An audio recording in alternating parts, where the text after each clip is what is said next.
This message is to all human beings in this shared planet. I come to you to plead for help. But before I start talking about what I'm going to talk about, it's pretty graphic, so I will make some suggestions. If you are under 18, please do not watch this video.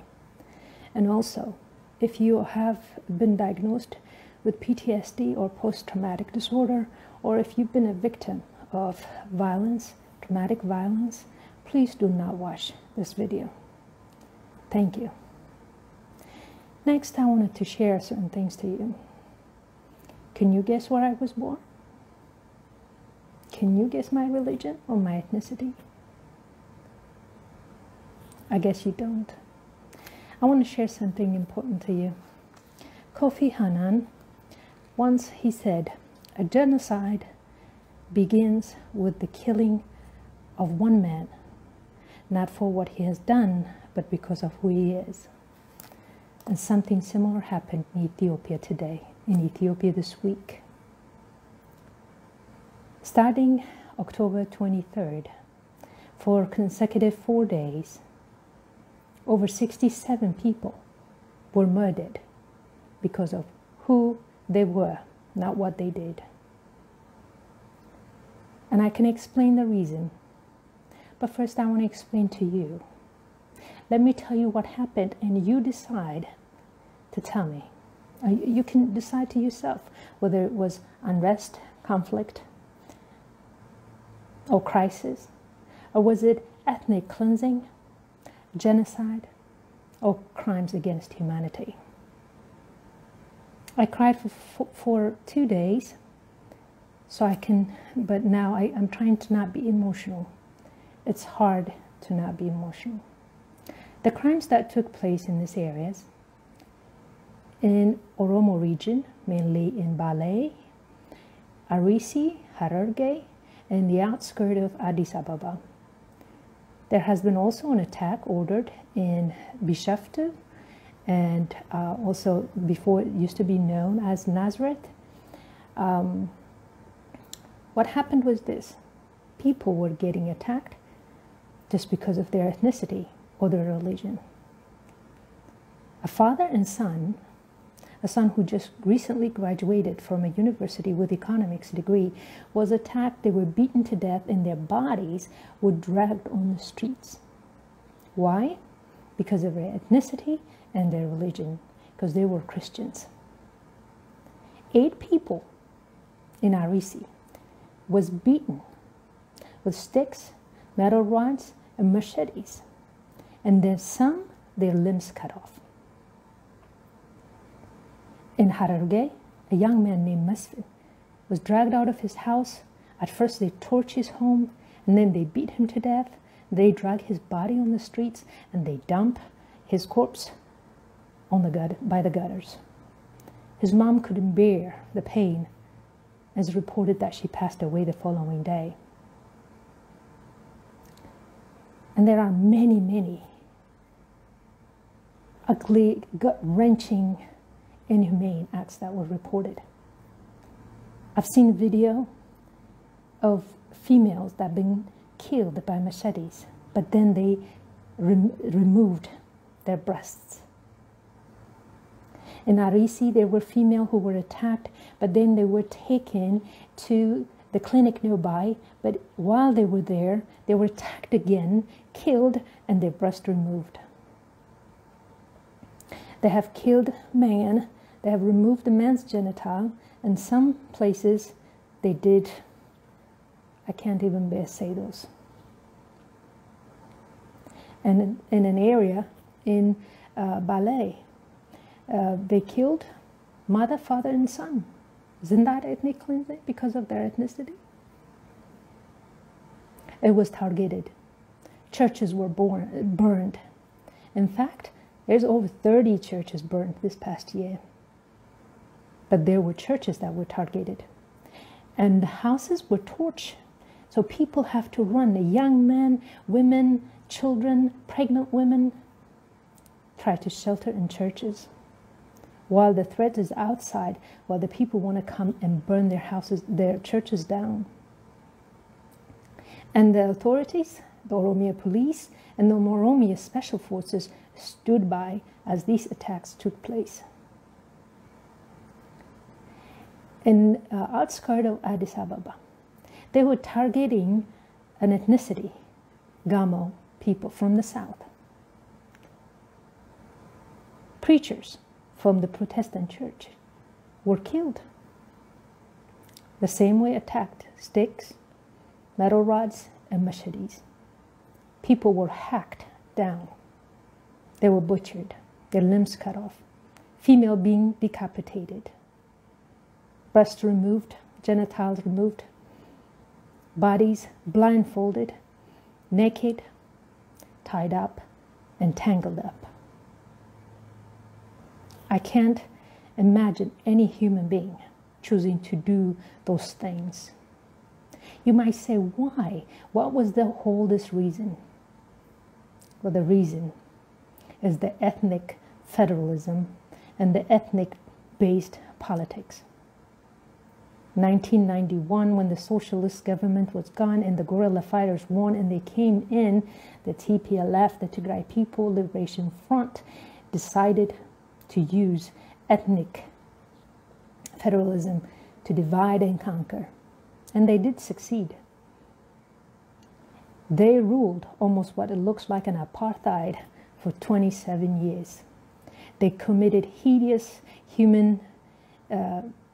against human crimes. But then everyone from every corner fought. Many died, many perished, and what we hope would have been a good change came 18 months ago, led by Dr. Abiy, which is from the Oromo Party. Now the problem was, from the ethnic federalism, the people who benefited was not only the TPLF.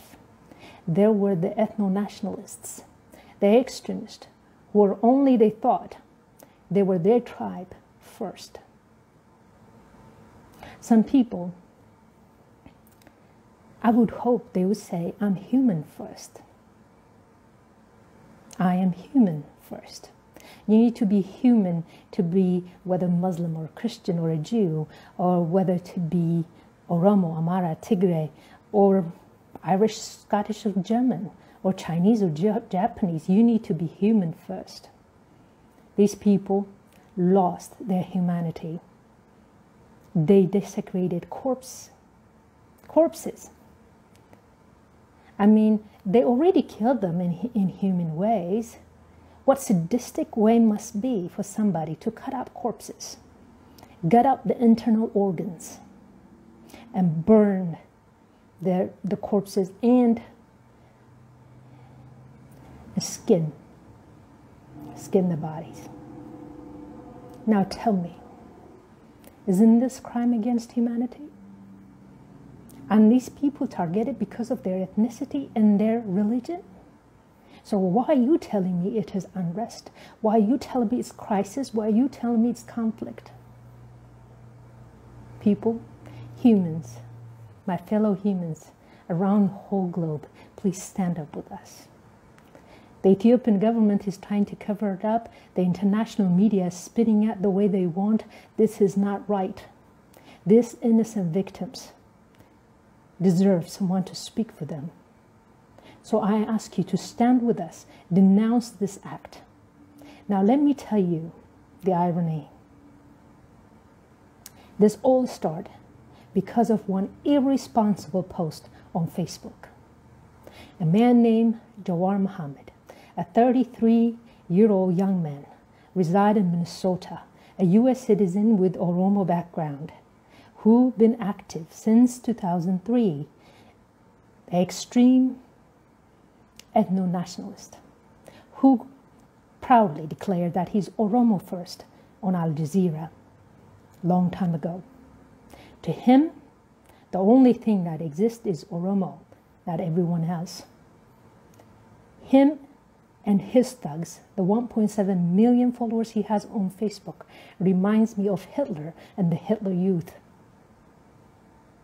In the middle of the night on October 22nd, he posted, he said, the government has surrounded my house and they are trying to take my security details away. And in frantic, he asked for his thugs to come and help him out. They did. They came from every corner in the city in Addis Ababa. They camped around his house. But then the federal government and the federal police confirmed there was no such thing. He created the false flag attack to show his muscles against Dr. Abiy Ahmed for the comment Dr. Abiy Ahmed made in a parliament speech, saying that people who do not have Ethiopian passports should not meddle in the politics. Unfortunately, 67 people or more, there are some bodies that are still haven't been found, paid for it. Just to show his ego. These people were murdered in inhumane, in the most despicable way because of his post. Don't you think he should be held accountable?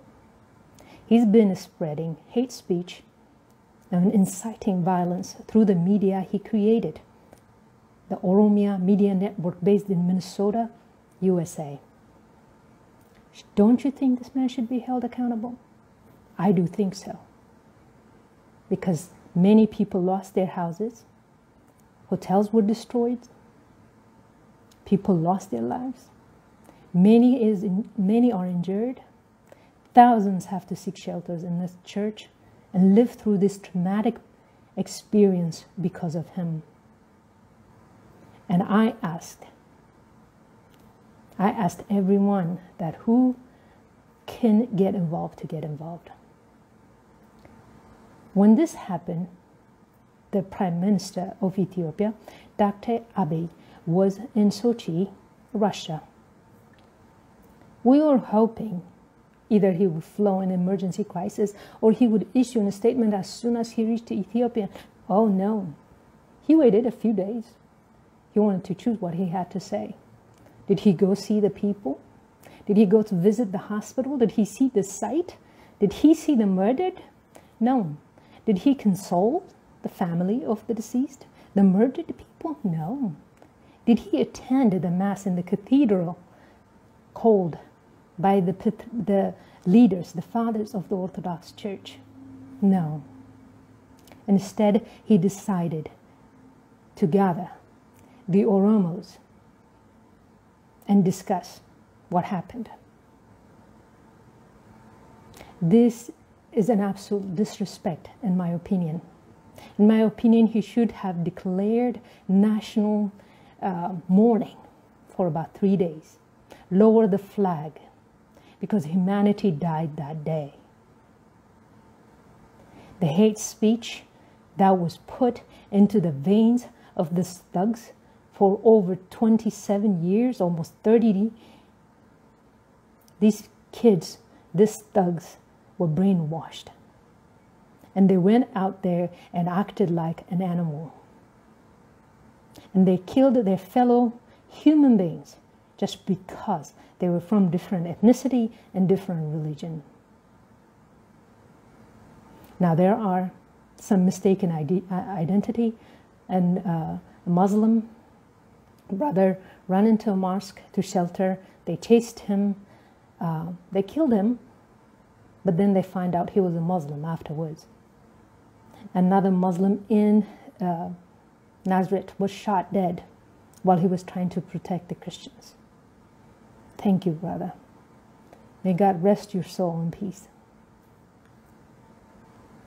Now I ask you, my fellow human beings, did you choose where to be born? Did you choose your ethnicity? The color of your skin? As unfortunately, we don't get to choose all those. But these people, for their political gains, they use these things and they twisted them. And it is costing us lives. Ethiopia is heading toward genocide.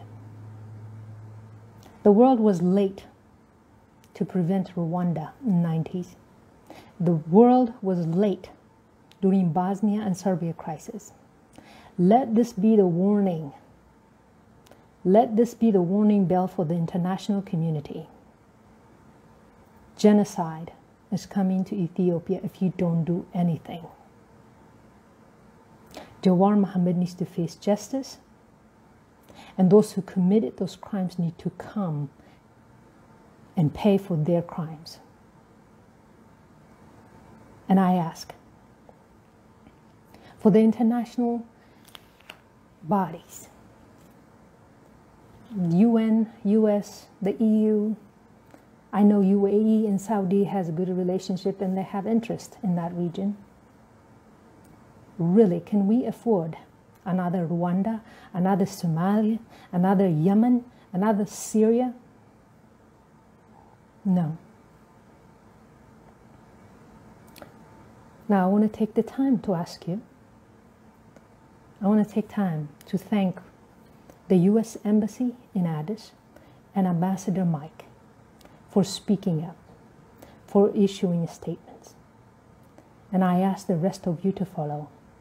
Norway, Denmark, Sweden, Germany, France, Great Britain, Saudi, the monarchs, and the EU, UAE.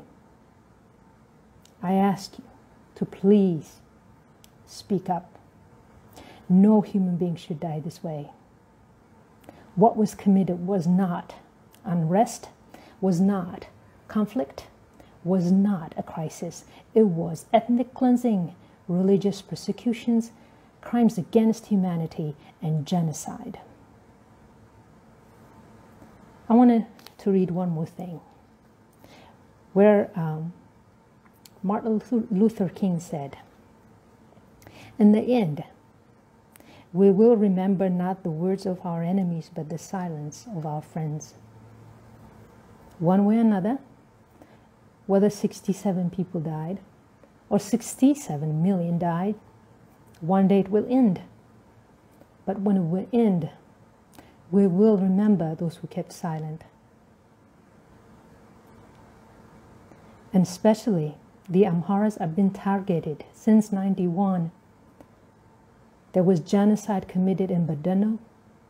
There was Badeno Oromia and Gurafarda Oromia. The Amharas have been killed in Wolkite. The Wolkite, now it's current day Tigray. Historically known lands, Wolkite and Raya. The lands were known to be Amhara lands, but taken because they are fertile. They needed for the farmland, and they are being kept by TPLF like apartheid. The world is keeping silent. The Amharas have been being killed every day. The Amharas have been killed by arrows in a region called Benshangul, which they also took the land Matakal, which the majority is Amhara and historically an Amhara land. Northern Shawa, the Dara Amhara land, is taken by Oromia. The Amhara has been being killed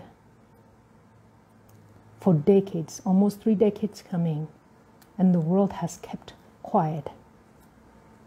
TPLF has put Amhara and Oromo against each other for its purpose to divide and conquer.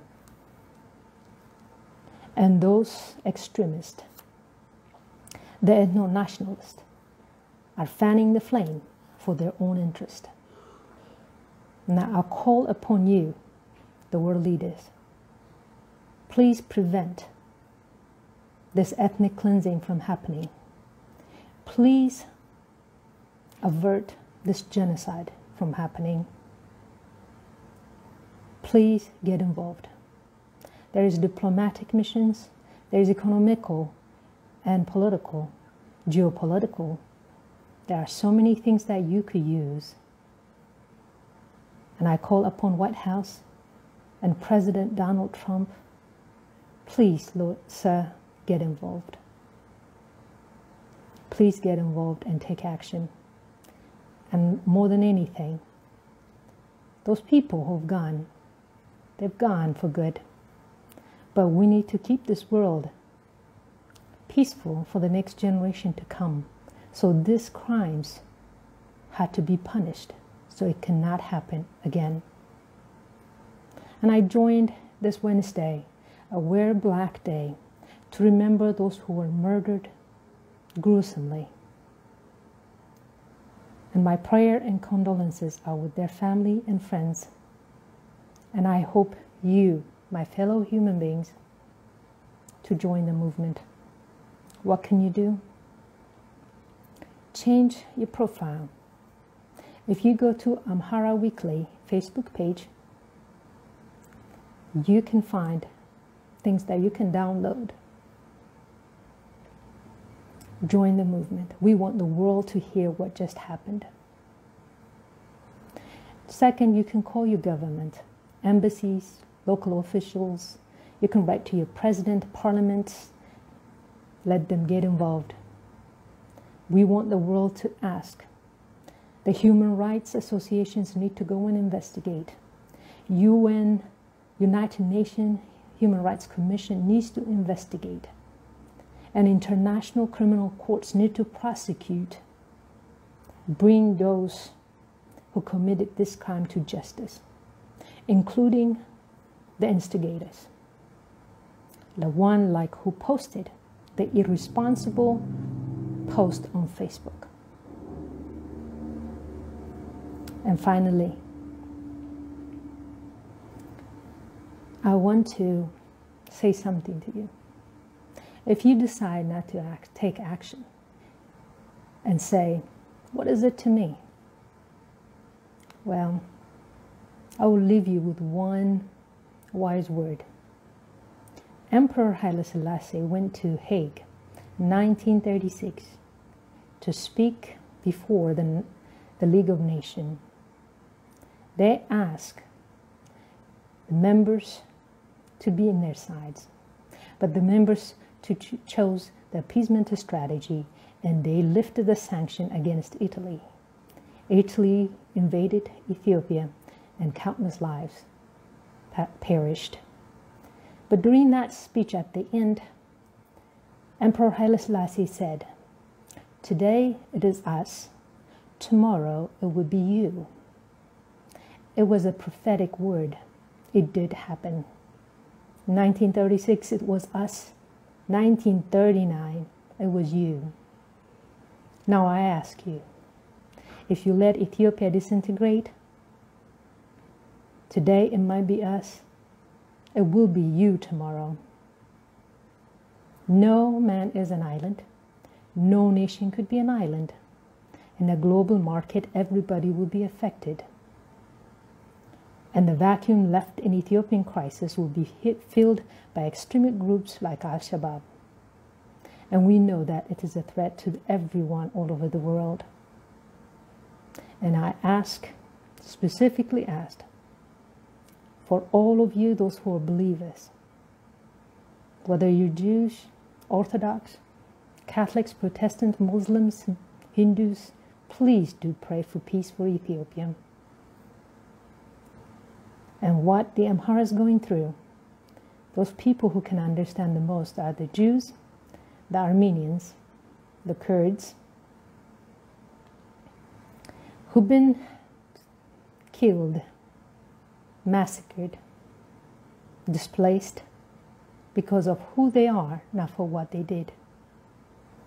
And I call upon those who have the heart to stand up for Amhara cause. Please stand up with us. The Amhara does not want to be above anyone or rule over anyone. We want to be equal and treated justly, fairly, and equally. Help us to stop. Help us to dismantle ethnic federalism in Ethiopia. Help us to bring the terrorist organizations, in my opinion, they should be designated terrorist organization, TPLF, Tigray People Liberation Front, OLF, the Oromo Liberation Front, Jawar Mohammed, and his youth arrow. Help us to bring those to justice. I pray that all of you around the world, the leaders of the world, specifically the European Union, the UK Parliament, President Donald Trump and the Senate Committee for Foreign Policy, President Putin, the Russian Orthodox Church and Patriarch, I plead with you, and the King of UAE and the King of Saudi, I plead with you, please do whatever you can in your influence to change the current trajectory of Ethiopian politics, because it's not going to end well to nobody. Please be the voice to those who were committed, those who were killed, murdered in such hideous way. It's even hard to look at the pictures and watch the videos. Thank you for watching the video. I hope you will be engaged and help avert this genocide and making. Thank you, and God bless you.